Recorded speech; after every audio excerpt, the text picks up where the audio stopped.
오늘 우리는 44문, 우리 하이델베르크 요리문답 그 사도신경 내용을 이해하기 위해서 43문과 44문을 볼 텐데, 사실 곧 보시겠습니다만 44문은 빼도 됩니다.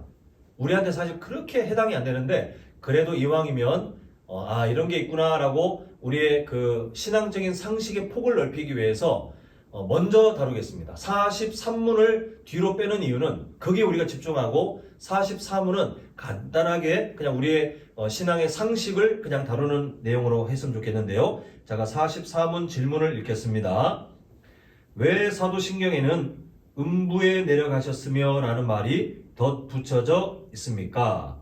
자, 우리 한번 답변하겠습니다. 시작. 그것은 내가 심한 시험, 중대한 유혹을 당할 때에도 다음의 사실을 확신하며 그것으로 위안을 얻게 하려는 것입니다. 곧 나의 주 예수 그리스도께서 일평생 고난을 당하시고 특히 십자가에서 말할 수 없는 영혼의 고뇌와 육체의 아픔과 고통과 그리고 지옥의 고통을 겪으셨습니다.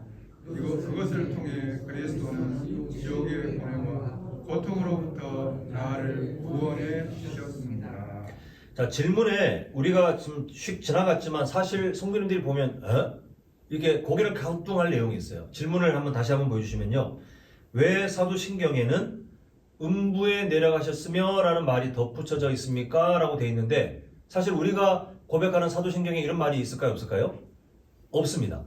지금 이제 성도님들께서 잘 생각하셔야 되는데요. 이게 덧붙여져 있다고 했잖아요. 교회 역사 가운데 사도신경 안에 요 문구가 있었던 적도 있고 없었던 적도 있고 나중에는 있게 하는 데도 있고 없게 하는 데도 있고 이게 출처가 어딘지 알 수 없는, 그런데 이 고백이 덧붙여졌다가 없어졌다가 막 있는 데도 있고 없는 데도 있고 그런 약간 혼란스러운 그런 시간들이 있었습니다. 근데 우리 교회가 소속된 대한예수교 장로회 합동 측을 비롯하여 개신교, 우리가 그냥 흔히 아는 개신교는 이 문구가 없어요. 그러니까 우리가 하는 사도신경에는 이 문구가 없습니다. 근데 뭐 카톨릭이나 뭐 특정한 교단에는 이 문구를 포함하여 말을 하는데도 있긴 합니다.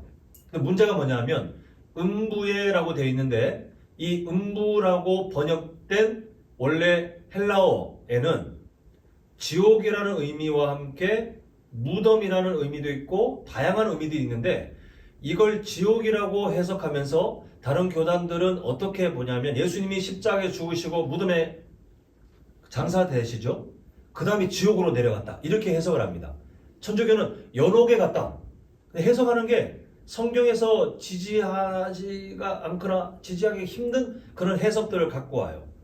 그래서 우리 교단이 소속된 개신교, 우리 개혁주의 신학은 예수님께서 분명히 성경에 이런 표현이 있으나 사도신경에 굳이 포함시켜서 혼선을 가져올 필요는 없다라고 해서 제외되어 있고, 그리고 성경에 그럼 예수님이 음부에 내려가셨다고 그렇게 표현되는 그건 무엇입니까? 라고 했을 때에, 자, 답변, 두 번째 답변 한번 보여주시겠습니까?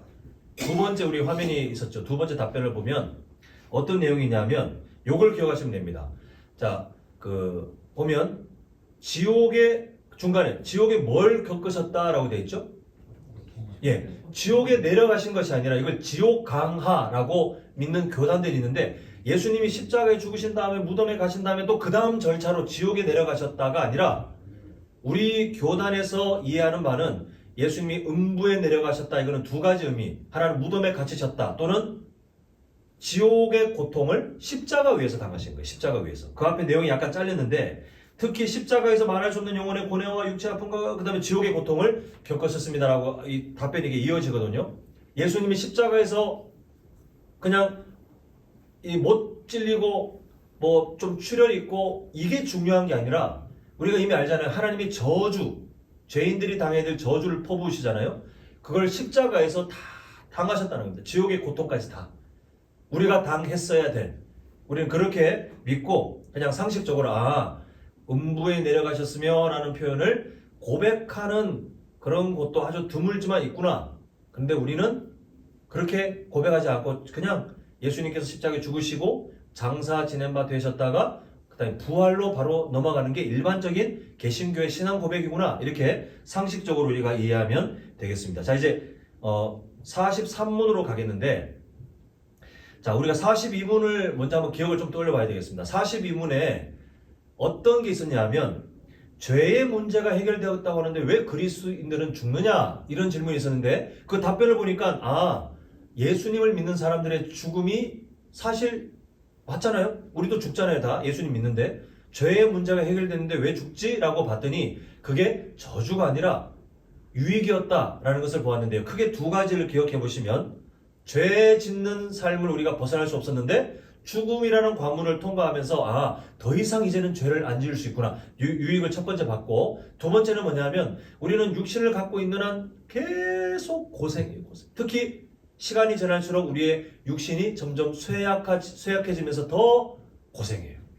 그러나 죽음이라는 관문을 통과하면서 어떤 은혜가 주어지냐면 이제는 더 이상 고통도 근심도 눈물도 아픔도 없는 정말 하나님이 우리에게 약속하신 그 영원한 안식, 영생으로 우리가 들어갈 수 있구나. 이 유익들을 살펴보았습니다. 이걸 왜 기억해야 되냐면요. 우리 43문 질문을 제가 읽겠습니다.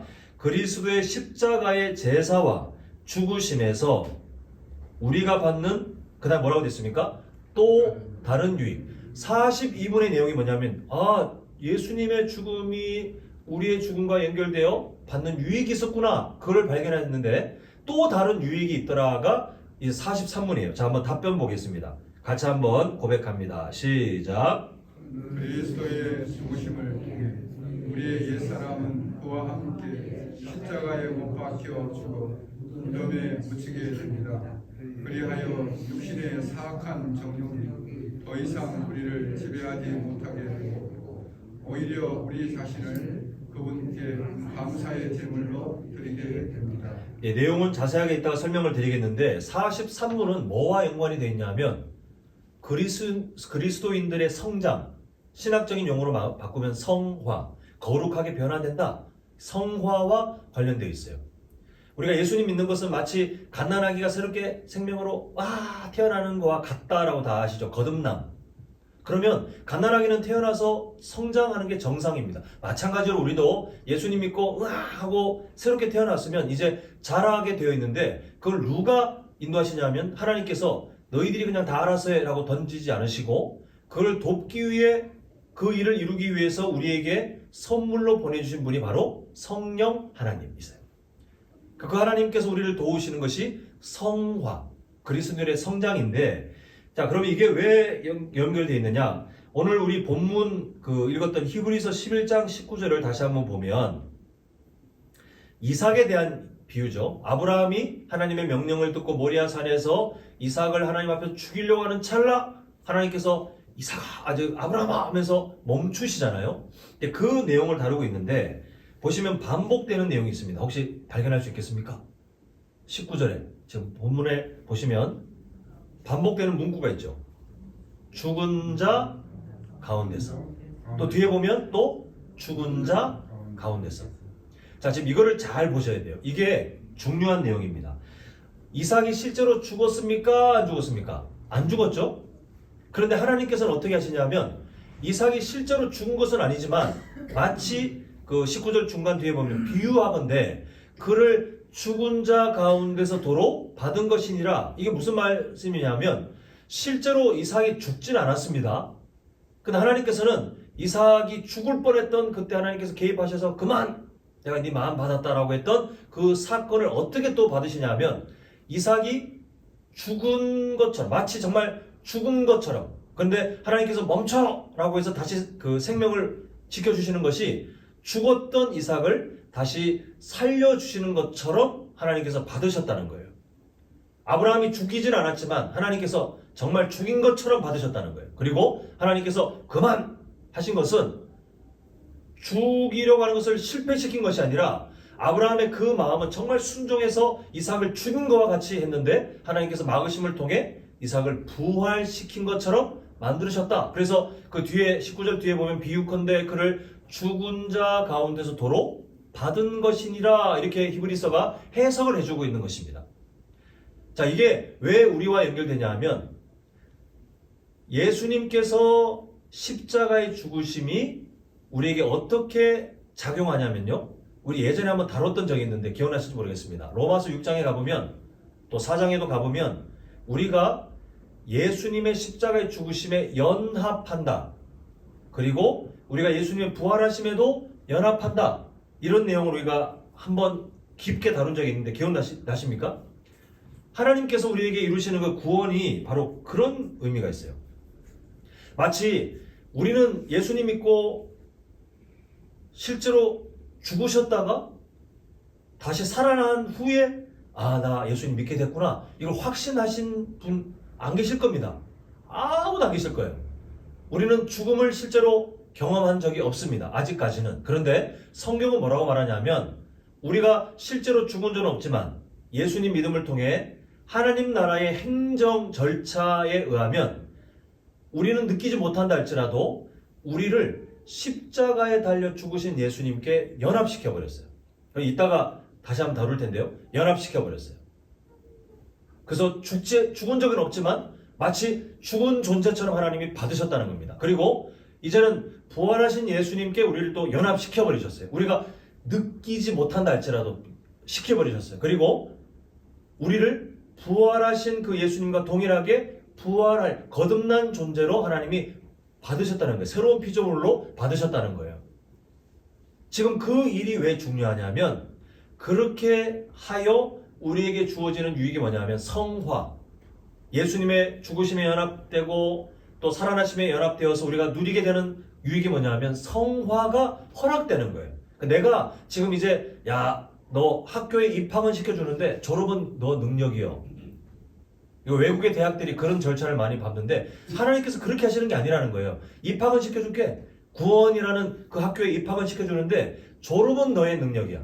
졸업 못하면 땡. 이렇게 하시는 것이 아니라 하나님은 입학도 하나님의 은혜로 그리고 학년을 거듭하며 성장하는 것도 하나님의 은혜로 도와주시는데 그 도와주시는 절차를 보니까 예수님의 죽으심에 연합하고 부활하심에 연합시키신 다음에 우리를 성화시켜 가시는 그 일이 되어 간다라고 성경은 우리에게 말씀하고 있습니다. 자, 그러면 그 성화가 무엇이냐를 설명하고 있는 게 43문인데 첫 단락을 보시면 이렇게 되어 있어요.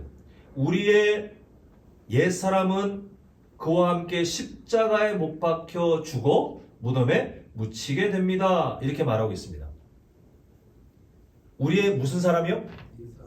옛사람. 자, 성도님들 제가 예전에도 한번 정리해드렸지만 이거는 우리 마음에 더 굳게 새긴다는 의미로 복습한다 생각하시면서 한번 잘 들어보세요. 구원은 저를 따라합니다. 소속의 문제다. 소속의 문제다. 이걸 헷갈리면 자꾸 이상한 구원관으로 흘러가요. 구원은 소속의 문제지 상태의 문제가 아닙니다. 자, 이게 무슨 의미냐면 우리가 소속의 문제로 봤을 때에 예수님 믿기 전 성도님들은 하나님 나라에 소속되어 있었습니까? 죄의 나라에 소속되어 있습니까? 그렇죠. 다 이해하시죠? 그럼 구원이 뭡니까? 죄의 나라에 소속되어 있던 우리 성도님들을 예수님의 십자가 보혈의 능력으로 서서히가 아니라 우리가 믿기는 단번에 확실하게 영원히 죄의 나라에서 어디로 옮기셨어요? 하나님의 나라로 소속을 옮겨버리셨어요. 이게 구원이에요. 믿으십니까? 이걸 정말 믿으셔야 돼요. 이해하셔야 돼요. 구원을 자꾸만 다르게 이해하면 혼선이 오거나 아니면 불안해하거나 이상한 성경이 말하지 않는 구원을 자꾸 갖고 살아가게 되는데 구원은 어디서 출발하냐면 소속이 변경되었다가 구원이에요. 그럼 상태는 뭐냐? 우리의 소속이 죄의 나라에서 이제는 하나님의 나라로 옮겨졌는데 성경은 이것을 뭐라고 표현하냐면 아까 전에 말씀드렸던 하나님 나라의 행정 절차라는 표현을 제가 했는데 이 소속에 옮겨지는 것을 로마서 4장이나 6장 그런 표현으로 보면 우리의 옛사람이 십자가에 달린 예수님께 연합되어 예수님이 십자가에서 죽을 뻔하셨습니까? 진짜 죽으셨습니까? 예? 진짜 죽으셨죠? 마찬가지로 지금 보이고 있는 그 내용처럼 우리의 옛사람도 그와 함께 십자가에 못 박혀 어떻게 됐다고요? 죽어 무덤에 묻히게 되었기 때문에 자 저를 따라합니다. 이제는 영원히 안녕. 이제는 영원히 안녕. 이걸 확실히 아셔야 성경의 다른 구절들과 헷갈리지 않아요. 하나님은 이 소속의 변화, 죄의 나라에서 하나님의 나라로 완전히 옮기시는 소속의 변화를, 자, 너의 옛사람, 죄의 나라에 소속되어 있던 너의 옛 모습은 이제 완전히 죽었다. 이제 다시는 볼 일 없다. 그 말은 무슨 말이냐면 하나님 나라에 소속된 우리가 다시 죄의 나라로 갈 수 있어요, 없어요? 우리가 아무리 연약한 모습이 있어도 하나님 나라의 행정 절차상 권역규는 원래 죄의 나라에 소속되어 있는데 어느 순간 하나님의 은혜로 하나님의 나라에 소속되어 되었다. 도장 쾅 찍은 이것을 아무도 바꿀 힘이 없어요. 그래서 우리는 소속이 다시 죄의 나라로 갈 수가 없습니다. 갈 일이 없는 게 아니라 아예 갈 수가 없어요. 이게 소속의 문제. 그래서 구원은 확실해요. 우리의 소속이 예수 그리스도의 보혈이 너무 확실하기 때문에 죄의 나라에서 하나님의 나라로 옮겨졌다가 구원해요. 자, 이때 우리의 상태는 어떻게 되느냐? 하나님의 일하심이 어떤 방식이냐면요, 우리의 상태가 완전히 달라지게 하시느냐? 그게 아니라 아까 성장의 과정을 겪게 하세요. 소속은 바뀌었는데 상태는 예전에 죄의 나라에서 살았던 그 모습의 습관들이 여전히 있는 채로 하나님이, 자, 시작, 이렇게 하시겠다는 거예요. 하나님 왜 그냥 우리 신경 안 쓰게 다 바꿔주시지 그러셨습니까? 라고 우리가 따질 수는 있겠지만 하나님의 마음은, 아니, 너 성장의 은혜도 맛봐야지. 내가 너를 변화시켜가는 그 사람도 맛봐야지. 한 번에 되면 너 아무것도 모르잖아. 하나님이 그렇게 말씀하시는 거예요. 자, 그래서 그 내용이 뭐냐면 두 번째입니다. 자, 두 번째 43번의 다음 내용을 보면 이렇게 돼 있어요. 자, 한번 같이 읽어볼까요? 자, 시작.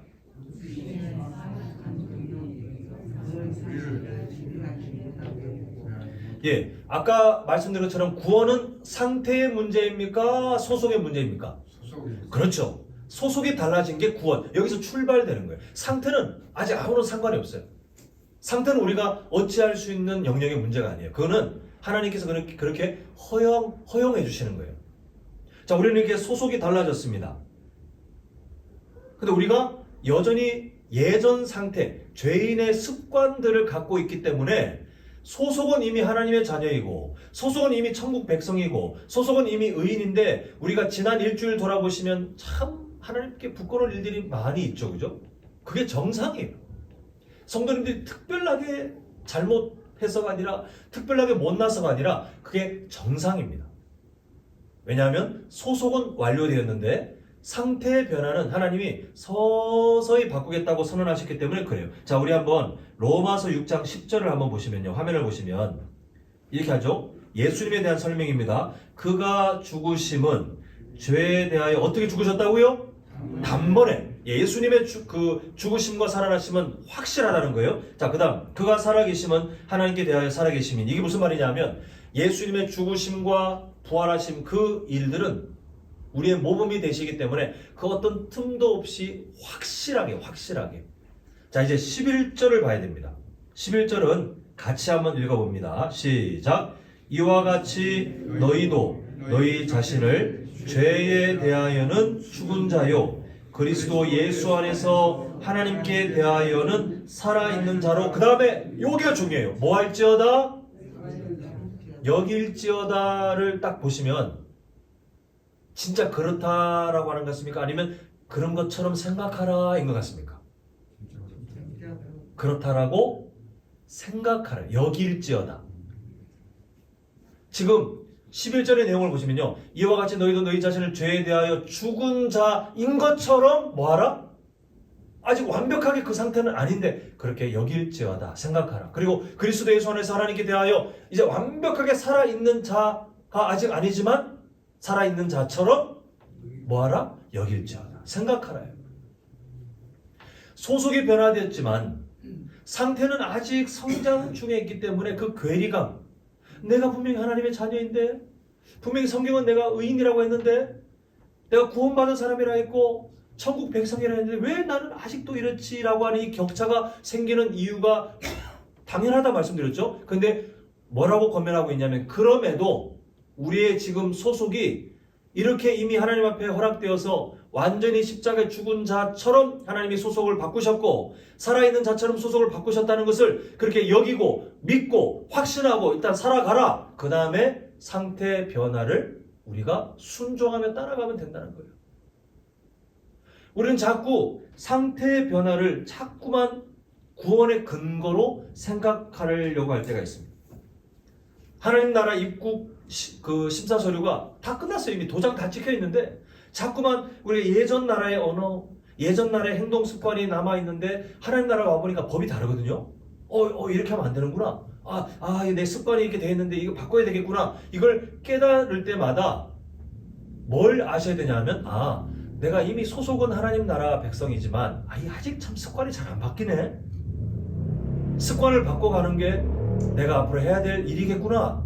내가 앞으로 이렇게 습관을 바꿔가도록 하나님이 도우시겠다고 나에게 성령 하나님을 선물로 주셨구나. 우리는 그 사실을 깨닫고 어디로 가면 되냐 하면 43문의 세 번째 내용으로 가면 됩니다. 자, 우리 한번 같이 읽어보겠습니다. 시작! 우리 자신을 그분께 감사의 제물로 드리게 됩니다. 예, 우리가 우리 자신을 그분께 제물로 드린다가 아니라 무슨 제물이죠? 감사의 제물로 드리는 이유가 뭐냐면 우리의 연약한 상태를 봐도 감사하지 않습니까? 어떻게 나 같은 사람을 아직도 내가 예수님 믿고 아직도 이렇게 성장이 더딘데 아직도 이렇게 성화가 참 늦는 존재인데 어떻게 하나님은 나를 이미 하나님의 자녀로 만들어 주셨을까? 너무 감사합니다. 그 마음을 갖고 성도님들이 살아가시잖아요. 그러면 하나님께서 너 나에게 감사의 제물로 나오는구나.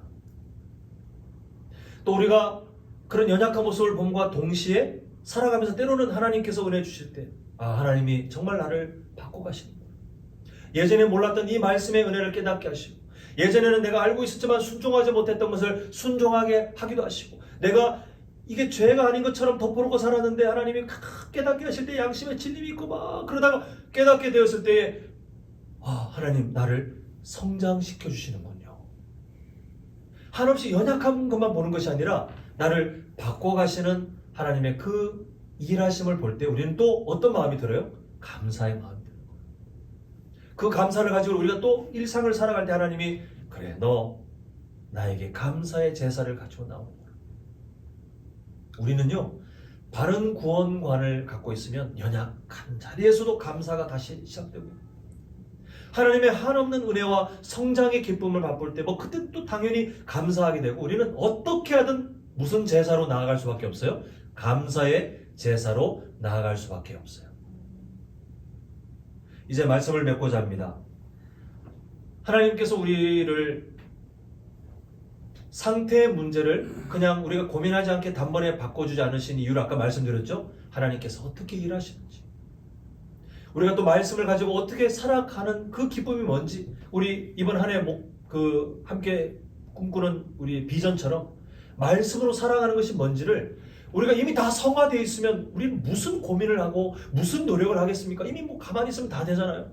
근데 하나님은 우리가 자라가는 그 기쁨을 맛보기를 원하셔요. 그래서 상태의 문제는 서서히 시간을 두고 우리를 바꿔가시겠다고 그렇게 작정하고 일하고 계십니다. 다만 우리의 마음이 흔들리지 않도록 예수님의 십자가의 죽으심에 우리를 연합시키시고 그리고 부활하신 예수님께 우리를 연합시키셔서 죄의 나라에 소속되어 있던 우리의 옛사람은 우리 곁에가 아니라 아예 사라져버렸어요. 아예 우리랑 이제는 마주칠 일도 없고 우리가 고민할 필요도 없도록 하나님은 우리의 소속의 문제는 확실하게 매듭을 지어버리셨어요. 왜요?